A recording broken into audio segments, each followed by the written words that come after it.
A Karen teacher discovers loose pills in my backpack and jumps to conclusions, accusing me of having Xanax and tries to get me fired. Her wild assumption backfires spectacularly. Here's what happened. So there I was, just an average 17-year-old guy trying to get through another mind-numbing day at school. My name's Jake, by the way. I had woken up with a killer headache that morning, but I didn't want to miss any classes since we had some important tests coming up. So, I popped a couple of Tylenol, grabbed 3 more tablets just in case, threw them in my backpack without any covering, and headed out the door. The day started out like any other, but by third period, my headache was back with a vengeance. I could feel the pulsing pain behind my eyes, and it was getting harder to focus. But I was in luck. Our school had a no phones policy, and I had discovered a perfect hiding spot for mine inside my backpack. I figured I'd just sneak in a quick text to my girlfriend on Instagram during class. Now, let me tell you about Mrs. Karen, our history teacher. She was the embodiment of every entitled parent horror story you've ever read. Her son Timmy was in our class, and she'd always find a way to give him preferential treatment. She was the type of teacher who took the rules way too seriously, and was always on the lookout for any student daring to step out of line. The moment I had been dreading finally arrived. Mrs. Karen caught a glimpse of me fumbling around in my backpack. "Jake, what are you doing with your backpack?" she snapped, narrowing her eyes suspiciously.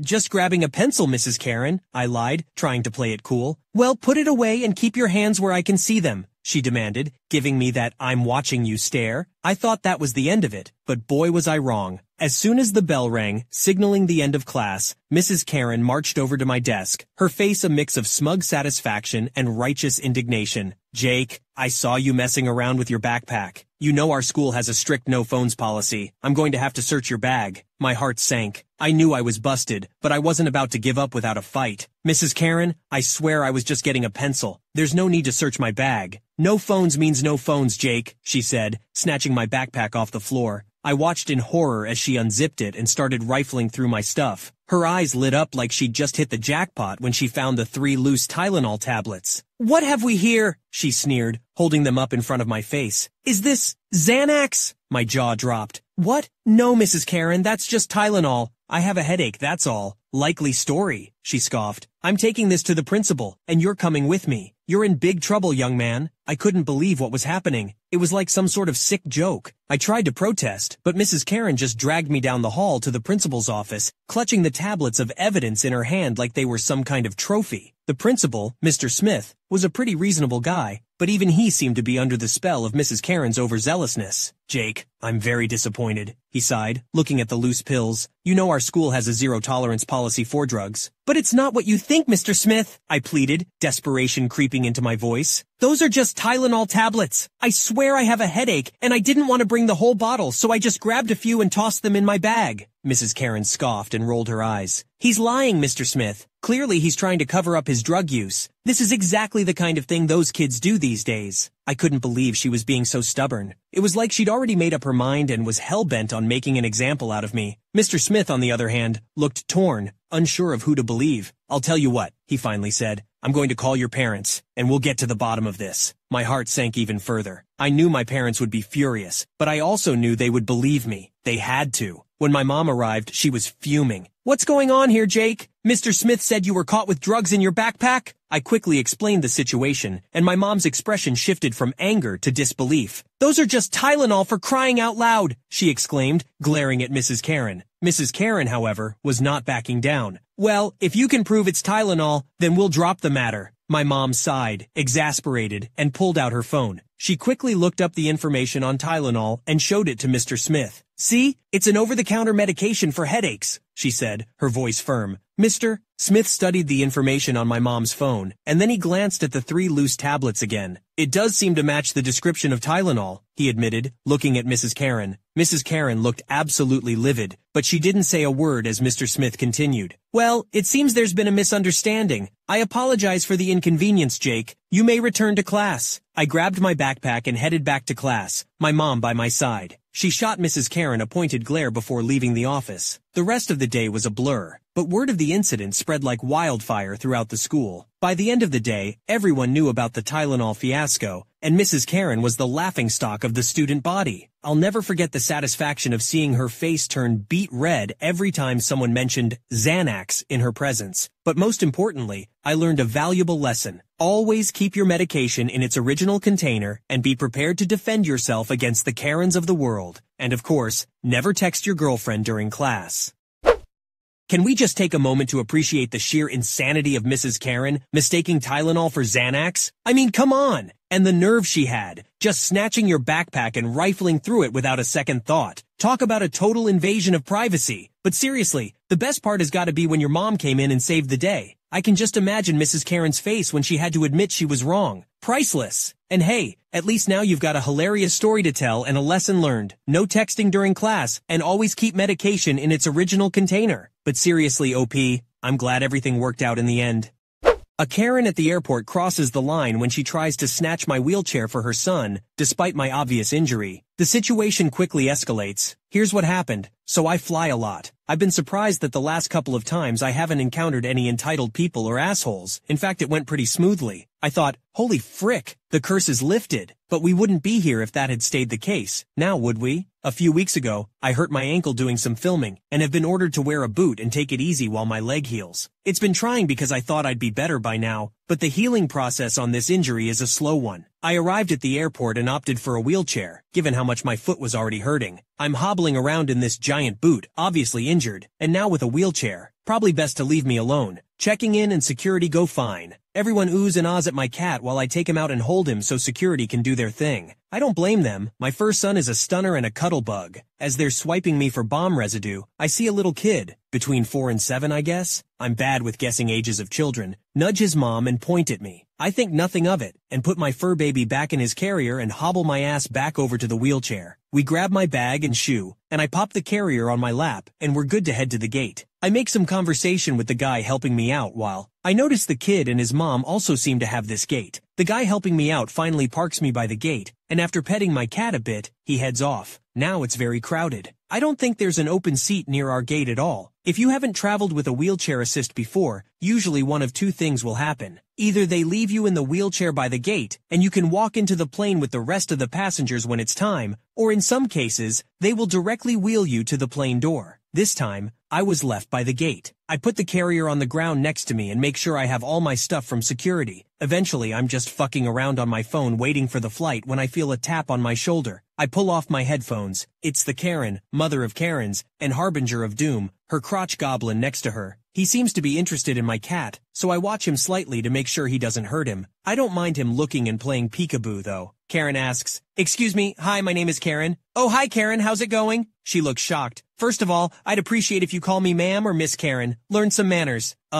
Okay, did you need something? Karen? Karen sighs. "I asked you once to just, anyways, that's not important right now. I need you to get up." Surprised that she dropped the ma'am thing. Maybe she really does need my help with something. "Is everything okay? Did I get rolled onto some of your stuff? I can move the chair so you can look if you need." No, I don't need you to move the chair. I just need you out of the chair." "May I ask why?" Karen sorta was getting pissed off. "Well, aside from the fact that an adult is asking you for something and you should do it, if you must know, my son is tired and needs a place to sit."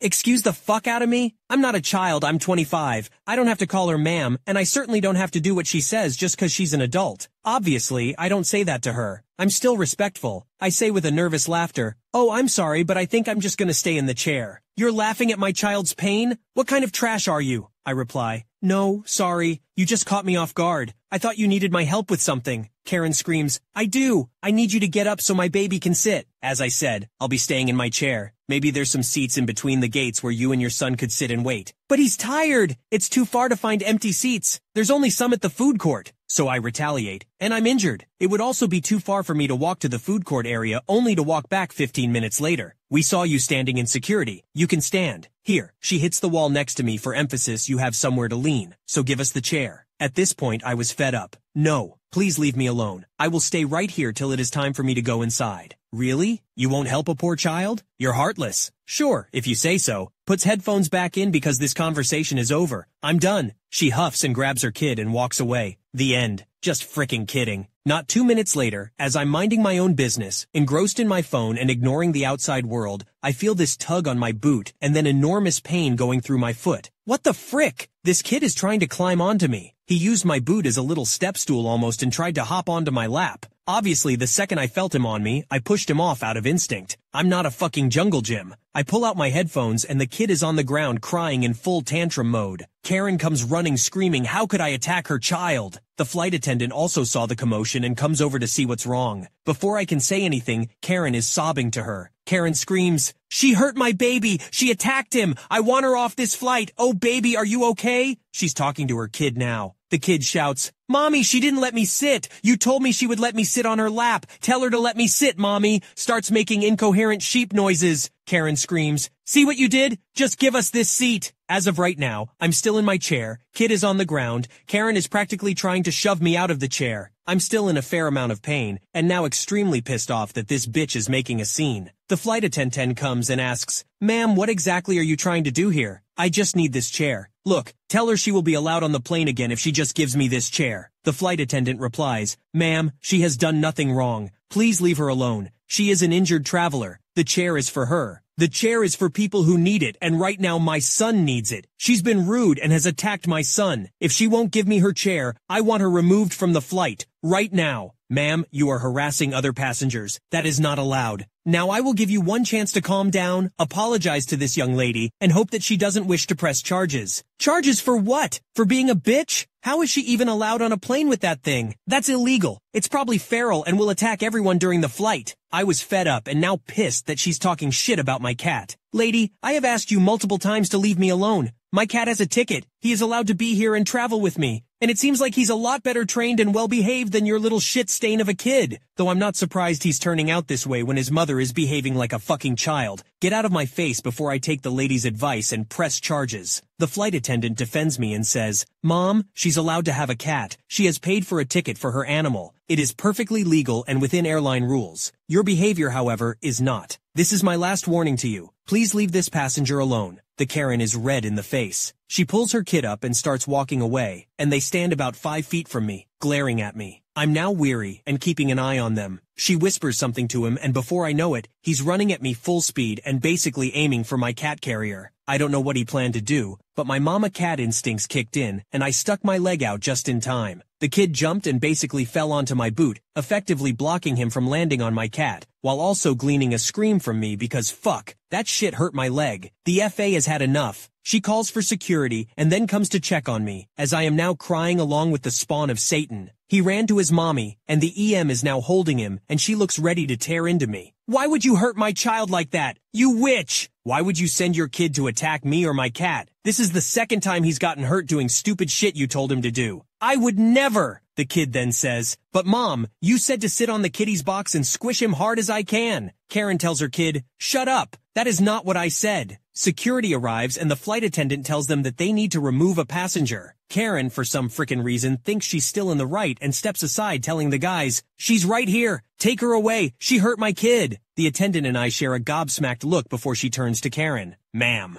you and your child will not be allowed to fly with us today. Security will escort you out and your bags will be retrieved when possible. Please gather your things and follow these gentlemen. Karen looked like someone slapped her with a fish. What do you mean? She's the one who's being rude. You need to kick her off this flight. I'm fine. I haven't done anything wrong. My son and I will be getting on this plane as he has to be back for summer camp and we can't afford to find a new flight, so we will be staying. You will not be allowed on this flight. Not today. Not ever. Please leave calmly with these men or they will drag you out. She tries to protest some more but eventually takes her hellspawn and leaves with security, cussing me out and telling me Jesus has a special place in hell for people like me. And finally, I get to fly in peace. I had to go to the doctors the next day, and my ankle definitely didn't take those hits well. I'll be in the boot longer than anticipated. The airline called me to get my statement and offered me vouchers as compensation for my troubles, and informed me that the passenger has been barred from traveling with their airline in the future. I think they're just happy I'm not pressing charges. My fur baby and I are home and cuddled in bed, and I hope that bitch had to spend so much extra money to get her kid home on time.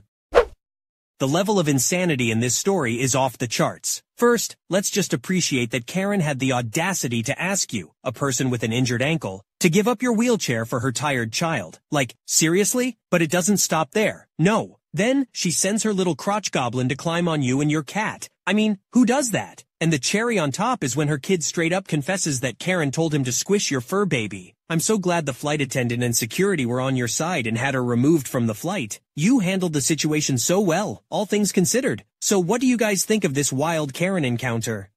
Entitled and racist mother and daughter harass an older woman at the supermarket. As you all are most likely aware, there is a global pandemic. Therefore, as I am fortunate enough to work from home, I only leave the house if I have to meet a high-profile client, or I need to pick up some items I'm unable to find online. Yesterday I went to my local supermarket, grabbed the items I needed, and headed to the till to pay. I was behind an older woman who was not white. I absolutely detest that I have to point that out, but you will understand why shortly. The lady in front of me began loading her items. I asked if she needed some help as she seemed to struggle. It was then I realized English was not a language she could speak well. Fortunately, I took a guess at what language she spoke, and was correct. I used to specialize in immigration law, and throughout my time as an immigration lawyer, I did manage to learn different languages. This helped as I would not always need to hire an interpreter. We spoke a little and she honestly seemed absolutely lovely. As I was helping her unload her shopping, a woman and her daughter line up behind me. Immediately, the woman begins to make huffing and puffing sounds as though everyone is an inconvenience. I ignored her and continued to help unload her items as the customer in front had nearly all of her items scanned. As I'm loading items on the belt, the daughter of the lady behind me begins to pull at the scarf of the lady in front of me. She's tugging and begins to say, "Take it off." I look at her mom hoping she will step in and stop this abhorrent behavior. But nothing. I can tell the lady is scared and trying her best to hold her scarf, but this child is tugging and making vile comments such as, "This is not allowed, you need to take it off." At this point, I've had enough, and it's evident her mother will not be stepping in. So I tell her to stop it, and that if she does not, I will get security to make sure she stops. I also tell her that her behavior is not nice, and would she like someone tugging at her clothing. She tells me to be quiet, and I then step in between her and the woman, and sort of become a human shield over her to stop her. I did not want to touch the child. The lady grabs hold of my hand and it is shaking. I feel so awful for her. I tell the cashier and she has belled for security. I relay this information to the lady in her language so that she can find some comfort in knowing security is coming. Enter the mother of the child who finally decides that she does have a voice and can indeed speak up. She calls out the older lady for not speaking English, and then asks me why I am defending her, and what language was I speaking to her. Then she asks why I as a white woman was speaking another language. I go ahead and tell her what her daughter was doing, and that the behavior was not acceptable. I also told her that I found it shameful that she did not stop her daughter. She then tells me her daughter has autism. She is allowed to do this as it helps her stay calm. I refuse to accept that as a justification. Her daughter must be 7 at least. It is entirely deplorable. That then starts her tirade of how wrong I am for defending someone like her